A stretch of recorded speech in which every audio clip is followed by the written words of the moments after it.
नमस्कार साथियों, स्वागत करते हैं आईएएस पीसीएस वॉरियर्स में। आज हम लोग कुछ सीरियस प्रश्नों पे बात करेंगे। जैसे कि हमने बहुत सारा वीडियो अपलोड किया जिसमें कट ऑफ के बारे में रिलेटेड प्रश्नों के बारे में हमने डिस्कस किया। मुझे लग रहा है अभी तक आप डिफाइन कर चुके होंगे या फिर आप निश्चित कर चुके होंगे किनको मेंस के लिए जाना चाहिए, किनको किस तरफ रुख करना चाहिए। और हमने भी इसके लिए सजेशन दे दिया है कि जो लोग भी लग रहा है कि बाउंड्री लाइन पे हैं उनको मेंस के लिए जाना चाहिए। अब सबसे बड़ी बात है कि कई तरह के स्टूडेंट इसमें डिवाइड हैं। मैं इसको डिफ़ाइन करूँ तो सबसे पहले एक तरह के स्टूडेंट ऐसे हैं जिन्होंने कभी मेंस जो है कभी दिया नहीं है, यानी कि मेंस की प्रिपरेशन उनकी नहीं है। दूसरे तरह के कैंडिडेट ऐसे हैं जिन्होंने पीटी की तैयारी तो काफ़ी अच्छी की है, लेकिन स्टैंडर्ड बुक का उन्होंने प्रयोग नहीं किया है। स्टैंडर्ड बुक बोले तो एम लक्ष्मीकांत, स्पेक्ट्रम, तो उनको एक कन्फ्यूज़न क्रिएट हो रहा है कि क्या इन बुक्स को पढ़ना चाहिए। तीसरे तरह के कैंडिडेट ऐसे हैं जिन्होंने अच्छी तरह से मेंस की प्रिपरेशन की हुई है, उनको प्रैक्टिस की ज़रूरत है। तो सारे या फिर चौथे कैंडिडेट ऐसे हैं जो क्या कर रहे हैं, उनका मेंस क्लियर ही नहीं हो रहा है या फिर मेंस के बाउंड्री पे जाकर अटक जा रहे हैं। और एक ऐसे भी कैंडिडेट होंगे जो मेंस दे रहे हैं और इंटरव्यू वाले फाइनल सिलेक्शन नहीं हो रहा है, तो उसके लिए क्या करना चाहिए। ठीक है, तो सारे विषयों पर हम लोग डिटेल में डिस्कस करने वाले हैं। सबसे पहले मैं उनकी बातें करता हूँ जिन्होंने अभी प्रीलिम्स में अच्छे मार्क्स आ रहे हैं या फिर जिनको लग रहा है कि प्रीलिम्स मेरा हो जाना चाहिए इस बार। उनको इस परिस्थिति में क्या करना चाहिए, क्या उनके लिए चैलेंजिंग है 3 साढ़े 3 महीना में क्या वो मेंस कर सकते हैं? क्योंकि उनके पास स्टैंडर्ड जो भी बुक हैं, स्पेक्ट्रम हो गया, एम लक्ष्मीकांत हो गया, उसकी उन्होंने पढ़ाई की नहीं है। तो ये सवाल सबसे बड़ा, ये सबसे कन्फ्यूजिंग जो कह सकते हैं कि ग्रुप है, यही ग्रुप है जो लोग किसी स्टैंडर्ड बुक को नहीं पढ़े हैं और उनको लग रहा है क्या अभी हमसे मेंस हो पाएगा। क्योंकि उनके सामने एक चीज़ और सामने पड़ा हुआ है ना, सीधे इधर बीएसएससी सीजीएल 4 पड़ा हुआ है, दरोगा की वैकेंसी पड़ी हुई है, एडीओ की वैकेंसी पड़ी हुई है। तो उनके मन में वो ये है कि समझ रहे हैं कि मेरा मेंस हो जाएगा, प्रीलिम्स हो जाएगा। लेकिन अगर इस तरह मेंस की प्रिपरेशन करते हैं तो इसी दौरान ये सारे एग्जाम होने वाले हैं। तो यहाँ एक फाइनल मेरिट मेरा बन सकता था, क्योंकि वनडे एग्जाम की मैं प्रिपरेशन पहले से करता रहा हूँ। तो इधर मेंस में लगेंगे, हो सकता है मेंस भी ना हो। तो मैं आपको एक सुझाव दे रहा हूँ कि अगर आप इस बार पीटी क्लियर कर रहे हैं, यानी कि आपका प्रीलिम्स स्तर की तैयारी अच्छी खासी है और इन एग्जाम्स में जाकर 10-15 दिन स्टडी करके आप अच्छा परफॉर्म कर सकते हैं। मैं सारा रास्ता आपको मैं दिखाऊंगा। अब लेकिन मेंस देखिए, पीटी कई लोगों का पीटी ही नहीं निकलता है कि मेंस लिखने का मौका मिले। तो मैं कह रहा हूँ कि अगर आपका पीटी निकल रहा है तो अभी भी पॉसिबिलिटी है। ऐसे चमत्कार होते हैं मेंस में कि आप सोच नहीं सकते हैं। 3 महीने में आप अच्छी खासी तैयारी कर सकते हैं। आपको कुछ नहीं लिखने आता है तो उसका भी मैं तरीका बताऊंगा क्या करना चाहिए। सारे विषयों पर हम लोग डिस्कस करने वाले हैं। ठीक है, मैं बता रहा हूँ कि जिनको बिल्कुल कुछ नहीं आ रहा है, जिन्होंने स्टैंडर्ड बुक नहीं पढ़ा है, क्या लक्ष्मीकांत उठा के पढ़ना स्टार्ट कर दें, क्या डायरेक्ट लिखना स्टार्ट कर दें, क्या करना चाहिए। देखिए, उनके लिए मैं सीधा सा जैसे जैसे कह रहा हूँ वैसे वैसे आप फॉलो करिएगा। सबसे पहले आपको क्या करना है कि केबीसी नैनो या फिर किसी का भी हो सकता है, रुटेरिया का भी आता है, केबीसी नैनो का क्या कर सकते हैं आप, एक क्वेश्चन बैंक खरीद के लाइए। एक क्वेश्चन बैंक आप खरीद के लाइए और क्वेश्चन बैंक खरीदने के बाद से सबसे पहले history art and culture, history art and culture यानी कि इतिहास, कला और संस्कृति वाले सेक्शन को आप उठा लीजिए। और आपको जैसे कह रहा हूँ वैसे आप करिएगा। क्या करिएगा आप कि जो भी टॉपिक, सपोज करिए, मैं एग्जांपल देके बता रहा हूँ, मौर्य कला, मौर्यन आर्ट जो है, मौर्य कला को आप उठा लीजिए और मौर्य कला से जितने सवाल पूछे गए हैं आप एक पेज में लिखिए। भले बुक में आपको दिया गया है लेकिन आपको एक पेज में लिखना है।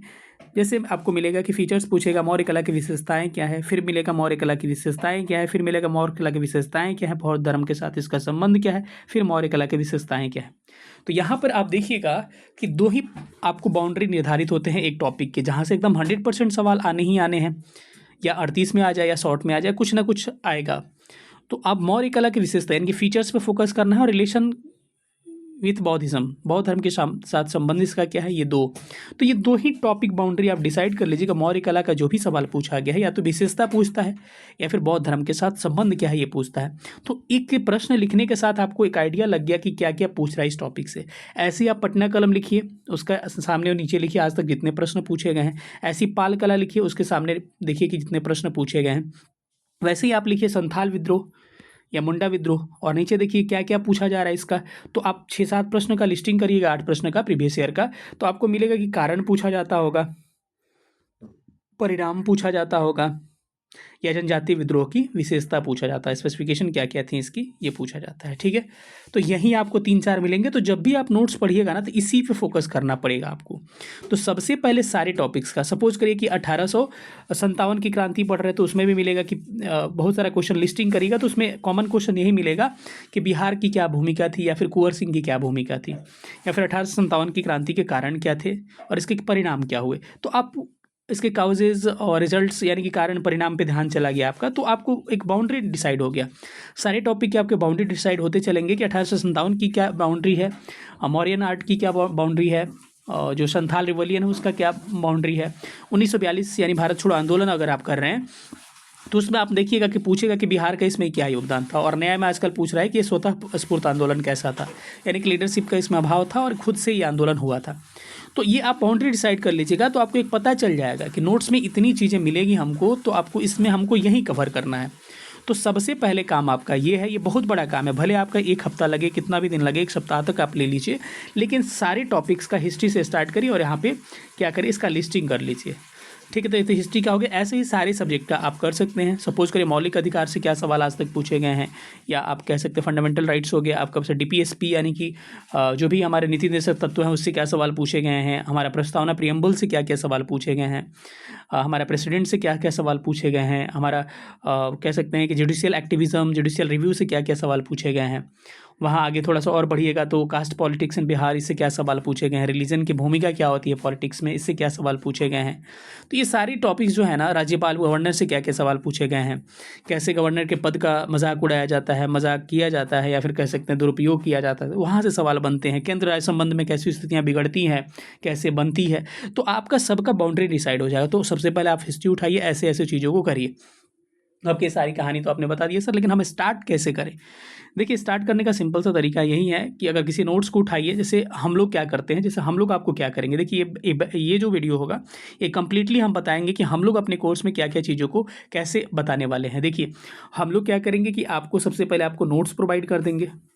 नोट्स प्रोवाइड, सबसे पहले नोट्स नहीं, सबसे पहले वीक के स्टार्टिंग में टॉपिक्स, कई लोग डिमांड कर रहे थे कि क्लियर बता दीजिए सर कैसे आप लोग करेंगे। सबसे पहले टॉपिक्स प्रोवाइड कर देंगे, टॉपिक्स प्रोवाइड करने के साथ इसका नोट्स प्रोवाइड कर देंगे। सपोज करिए 3 मैंने टॉपिक प्रोवाइड कर दिया, मौर्यन आर्ट, पाला आर्ट, उसके बाद से पटना कलम, और तीनों का मैं आपको नोट्स सप्ताह के शुरू में सपोज करिए सोमवार को मैंने दे दिया या 5 अक्टूबर को दे दिया। अब आने वाले समय में सैटरडे को जो समय पड़ेगा, इसमें GS का टेस्ट होगा। अब इसमें हम लोग क्या करेंगे, इसी टॉपिक से सवाल पूछेंगे और संडे को ऐसे से। अब क्योंकि सर हम डायरेक्ट कैसे लिखना शुरू करेंगे, हम बता रहे हैं। देखिए, इसके लिए हम लोग क्या करेंगे, जूम या फिर गूगल मीट, जूम या गूगल मीट पे क्या करेंगे, नोट्स तो हमने प्रोवाइड कर दिया, गूगल मीट से जूम पे हम क्या करेंगे, आपको एक सेशन लेंगे, एक नहीं मतलब बहुत सारे सेशन ले सकते हैं, जिसमें हम लोग जुड़ेंगे, सारे स्टूडेंट को जोड़ेंगे जो भी पेड बैच में है, और उसमें मैं समझाऊंगा चीज़ों को कि कैसे कैसे चीज़ों को लिखना है, इंट्रो कैसे लिखना है, मेन बॉडी कैसे लिखना है, कंक्लूजन यानी निष्कर्ष हमको कैसे लिखना है। इंट्रो में मौर्य कला में हम क्या क्या डाल सकते हैं, मेन बॉडी में क्या क्या डाल सकते हैं, कंक्लूजन में क्या क्या चीज़ों को डाल सकते हैं, समझ रहे ना। इन सारे चीज़ों को क्या करेंगे, हम लोग बताएंगे आपको। साथ ही साथ 17th BPSC में जो स्टूडेंट ने कॉपी लिखा होगा, कॉपी लिखा हुआ ज़्यादा समझ में आता है, तो उसका मौर्य कला का अगर टॉपिक दिया गया है पटना कलम का, तो उनकी कॉपीज़ को जो आंसर लिखे हैं उसको भेजेंगे, ताकि आपको आइडिया लग सके कि मौर्य कला सामने वाला लिखा है तो उसने इंट्रो में क्या डाल रखा है। शुरू में आपको केवल देखना है, केवल मेन बॉडी में क्या क्या चीज़ों को डाला है, कंक्लूजन में क्या डाला, उसकी कॉपी देख के आपको समझ में आ जाएगी कि हमको स्टार्ट कैसे करना है। अब उस कॉपी से देख के चीज़ों को धीरे धीरे आप लिखना स्टार्ट करेंगे। अगर आप कहीं बीच में फंसेंगे तो हमको मैसेज करेंगे कि सर हमको प्रॉब्लम आ रहा है। उसके साथ ही आपको क्या करना पड़ेगा, अगर आपको कॉल की ज़रूरत है तो 24 घंटे के अंदर में आपको हम लोग कॉल करके कॉन्टैक्ट कर लेंगे। बाकी आपको लगेगा कि सर और हमको ज़रूरत है आपको बीच बीच में सेशन लेने की, तो हम लोग गूगल मीट या फिर जूम पे ज़रूर आएंगे। साथ ही साथ ऐसे के भी इसी तरह का हम लोग सेशन लेके बहुत सारे आएंगे, जिसमें आपको बताएंगे कैसे कैसे जिनकी चीज़ों को इससे में ध्यान रखना है, कैसे ऐसे लिखना है। तो कई लोगों को ज़रूरत लग रहा है कि क्लासेस की आवश्यकता, मैं कह रहा हूँ कि ऐसे हम लोग इसमें कराएंगे, किसी भी क्लासेस की ज़रूरत नहीं पड़ेगी। ठीक है, तो ये पूरा आपका सिनेरियो हो गया। और 29 टेस्ट के माध्यम से हम पूरे सिलेबस को, कम्प्रीहेंसिव सिलेबस को ख़त्म करेंगे, और उसके बाद 6 फुल लेंथ टेस्ट कराएंगे, जिसमें पूरे सिलेबस को हम लोग एक बार फिर से रिवाइज करेंगे। अब रही बात कि हम लोग GI के लिए भी कुछ 3-4 सेशन प्रोवाइड करेंगे, जिसमें सारे DI के जो टॉपिक्स हैं, जिस टाइप्स हैं, उसको हम लोग कवर करेंगे। इसके साथ साथ अगर आपकी कॉपी कैसे जाएगी, कैसे क्या होगा, व्हाट्सएप ग्रुप में आपको एडमिशन के बाद से व्हाट्सएप ग्रुप में आपको ऐड किया जाएगा। व्हाट्सएप ग्रुप में ऐड करने के बाद से उसी व्हाट्सएप ग्रुप में टॉपिक जाएगा, टेस्ट टॉपिक जाएगा, नोट्स जाएगा, और जब एग्जाम के टाइम होंगे आपके 7 PM समझिए सैटरडे को, तो उसके 5 मिनट पहले आपको ग्रुप में पेपर चला जाएगा। पेपर जाने के साथ ही आपको क्या करना है, हम अपनी कॉपी प्रोवाइड किए रहेंगे आपको व्हाट्सएप ग्रुप में, वहाँ प्रिंट आउट उसका निकलवा लीजिए ISPCS वॉरियर्स का, या फिर आपके पास जो भी कॉपी है उस पर अपना ऊपर नाम और BPSC का रोल नंबर लिख के उसमें अपने आंसर को लिखना है। सपोज करिए पहला मेरा सेक्शनल टेस्ट जो है 7 से 8 चला, तो 8 बजे के बाद से आपको 30 मिनट का समय दिया जाएगा, जिसमें आपको क्या करना है, अपनी कॉपी को स्कैन करना है और PDF बना के ग्रुप में पोस्ट करने के लिए 30 मिनट का समय दिया जाएगा। ग्रुप सबके लिए खोला जाएगा, उसमें अपनी कॉपी पोस्ट कर सकते हैं। फिर उस कॉपी को हम लोग चेक करेंगे और विदिन 5 डेज अगले टेस्ट से पहले हम लोग उसको प्रोवाइड करेंगे। फीडबैक जो होगा उसको देंगे, साथ ही टॉपर्स कॉपी, मॉडल आंसर वगैरह देंगे। टॉपर्स कॉपी को देखेंगे कि हमने लिखा है उसमें हमको 17 क्यों मिला है, टॉपर्स को 22 क्यों मिला है उस सेम प्रश्न में, तो कंपेयर करके उससे कुछ सीखेंगे, मॉडल आंसर से कुछ सीखेंगे। तो धीरे धीरे करके चीज़ों को आप लोग हैंडल करिएगा। साथ ही अगर जिनका टेस्ट इस समय छूट जाता है उनको क्या किया जाएगा, अगले दिन का एक समय दिया जाएगा, टाइम दिया जाएगा कि इस बीच में आपका कॉपी फिर से शाम में सपोज करें 6 से 7, मैंने मान लिया कि 6 से 7 के बीच में कॉपी सबमिट होगा। इस बीच में इससे पहले आप लोग लिख के रख लीजिएगा डिसिप्लिन के साथ और कॉपी को इस पेज में सबमिट कर दीजिएगा। ठीक है, बाकी किसी तरह की प्रॉब्लम आती है तो हमको मैसेज कर सकते हैं, हमको कॉल से बात कर सकते हैं, मैसेज कर लीजिएगा, हम लोग कॉल कर लेंगे। इसके साथ साथ अगर आपको किसी भी तरह की सहायता की ज़रूरत है तो हमसे ज़रूर कांटेक्ट कर सकते हैं। हर तरह के हम लोग प्रॉब्लम का सॉल्यूशन देने की कोशिश करेंगे।